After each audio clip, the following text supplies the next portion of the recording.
then I'm afraid to say that Leanne Wood has proved to be a very cheap date indeed. And with a Marxist leadership which would reduce this country to the status of Venezuela. That is the vision of the Labour Party for the future. So I'm afraid that these two ladies have just made themselves political concubines in Carwyn's harem. What a gruesome prospect that must be. This is a massive conspiracy against the interests of working people, and now the Labour Party has utterly abandoned any claim to represent ordinary people in this country.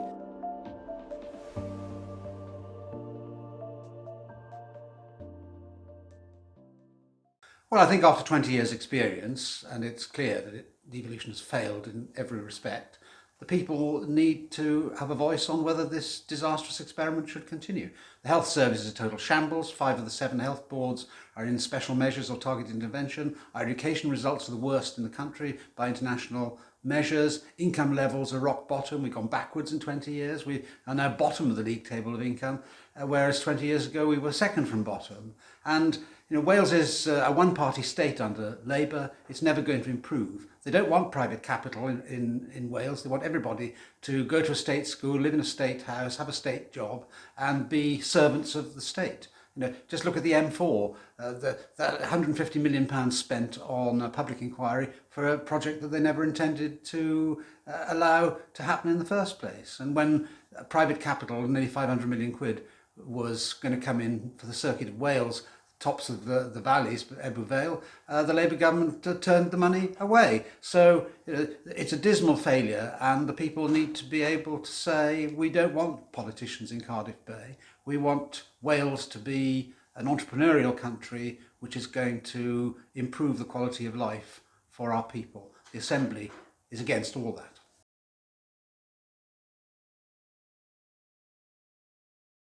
Well, first of all, I don't think there's anything like 21% of people who would like to see Wales politically independent, because actually the English taxpayer in London and the South East provides us with a quarter of our national income in Wales. That would disappear. Where would they get the money from? Plaid Cymru can never answer that question. But 25% of people, 20 years after the Assembly was founded, believe that this should now be scrapped. So, I mean, that is the remarkable figure that the media didn't want us to concentrate on, because the media are all part of the Cardiff Bay conspiracy of the establishment that wants to preserve the institution that gives them so much taxpayers' money to keep them all in business. But as far as the people of Wales are concerned, they get nothing of any value from the Assembly at all. It's a burden, a dead weight around our necks. Yeah, the Welsh media is actually a monopoly. You've got the BBC, a monopoly effectively at taxpayers' expense, and you've got Trinity Mirror that controls a lot of the rest of the media, whether it's print media or online media.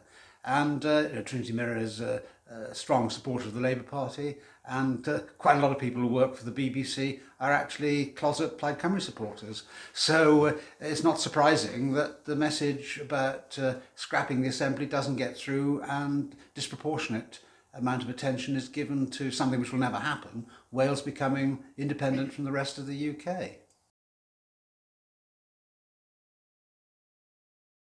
Well, the message that the Assembly sends to the people of Wales all too often is 2 fingers up to you, because the Assembly is supposed to be the representative institution of the people of Wales, but actually it represents the things they don't want.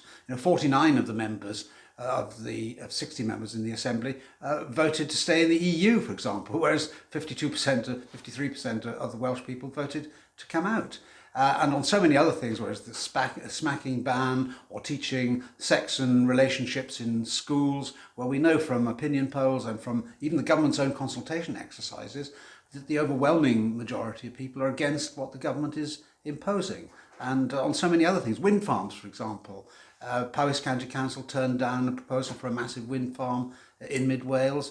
Government appointed an inspector to hear an appeal. The inspector supported Brecon County Council, and then the minister said, oh well, it's my decision that counts, and I'm going to force it through. So the people are regarded as a tiresome necessity to be ignored when necessary. As I told Kirsty Williams today, is this a measure of the success of devolution that the people can be ignored from closer to home by ministers, because that's exactly what happens. The Cardiff Bay establishment thinks it knows best and is determined to get its way. That's exactly the attitude which produced the no vote in the referendum on the EU, because what we want is a people's revolt against this poisonous establishment that is holding Wales back.